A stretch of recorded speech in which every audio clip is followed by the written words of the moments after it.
பெண்களுக்கு அனுமதியே இல்லாத ஆனா 15,000க்கு மேற்பட்ட ஆண்கள் மட்டுமே ஒன்னா சேர்ந்து கெடா வெட்டி சாப்பிடுற ஒரு கோயில் திருவிழா நம்ம ஊர்ல நடந்திருக்கு. ராசிபுரம் பக்கத்துல இருக்கிற மலையாம்பட்டி கிராமத்துல இருக்கிற பொங்கலாயி அம்மன் கோயில்ல தான் இந்த வினோதமான திருவிழா நடக்குது. கடந்த 200 வருஷத்துக்கு மேல இங்க ஒரு வழக்கம் இருக்குங்க. அதாவது இந்த திருவிழாவில் ஆண்கள் மட்டுமே கலந்துகிட்டு சாமிக்கு கெடா வெட்டி அவங்களே சமைச்சு சமபந்தி விருந்து சாப்பிடுவாங்க. இந்த வருஷம் எவ்வளவு பிரம்மாண்டமா இந்த திருவிழா நடந்துச்சு தெரியுங்களா? சாமிக்கு சிறப்பு பூஜைகள் செஞ்சு நைட்டு ஃபுல்லா முழிச்சிருந்து 240 கெடாக்களை வெட்டி 2000 கிலோ கறியை அவிச்சு எடுத்திருக்காங்க. அது மட்டும் இல்லாம 500 கிலோவுக்கு மேல அரிசியில பொங்கல் வச்சு அஸ்தி இருக்காங்க. அதிகாலையில் நடந்த இந்த கறி விருந்துல சேலம், கரூர், திருச்சி, தருமபுரின்னு சுத்து வட்டாரத்துல இருந்து சுமார் 15,000க்கும் மேற்பட்ட ஆண்கள் மட்டும் கலந்துகிட்டு ஒன்னா உட்கார்ந்து சாப்பிட்டு இருக்காங்க. சரி, ஏன் இங்க பெண்களுக்கு அனுமதி இல்ல? இதுக்கு பின்னால ஒரு சோகமான வரலாறு இருக்குன்னு கோயில் தர்மகர்த்தா செல்வராஜ் சொல்றாரு.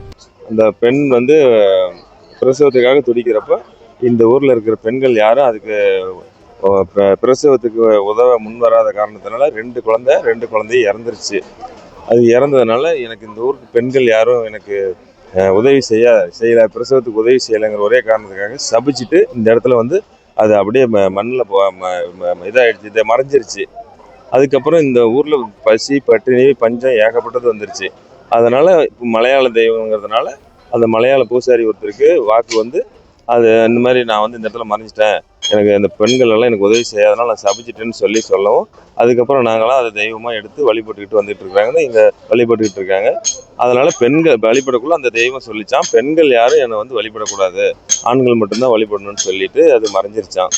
அதுக்கப்புறம் இது நாங்கள் எடுத்து நடத்திக்கிட்டு இருக்கோம். பல வருஷத்துக்கு முன்னாடி பயங்கரமான மழை பெஞ்சப்போ ஒரு பெண்ணுக்கு பிரசவ வழியில 2 குழந்தைகள் இருந்துடுச்சான். அப்போ எந்த பெண்களும் அவங்களுக்கு உதவி செய்ய முன் வரலையா. இதனால கோபப்பட்டு மாயமான அந்த பெண் அங்கிருந்த ஒருத்தரோட கனவுல இனிமே என்னை ஆண்கள் மட்டுமே வழிபடணும்னு சொன்னதா நம்பப்படுது. அதனாலதான் இன்னைக்கு வரைக்கும் ஆண்கள் மட்டுமே சமைச்சு இந்த சமபந்தி விருந்து நடத்திட்டு வராங்க. இந்த ஊர்ல உங்க ஃப்ரெண்ட்ஸ் யாராவது இருந்தா அவங்கள கமெண்ட்ல டேக் பண்ணுங்க. இதே போல பல சுவாரஸ்யமான செய்திகளை உடனுக்குடன் தெரிந்து கொள்ள நம்ம VM Talks அபிஷியல் சேனலை சப்ஸ்கிரைப் பண்ணுங்க, ஃபாலோ பண்ணுங்க, லைக் பண்ணுங்க, உங்க நண்பர்களுக்கும் ஷேர் பண்ணுங்க.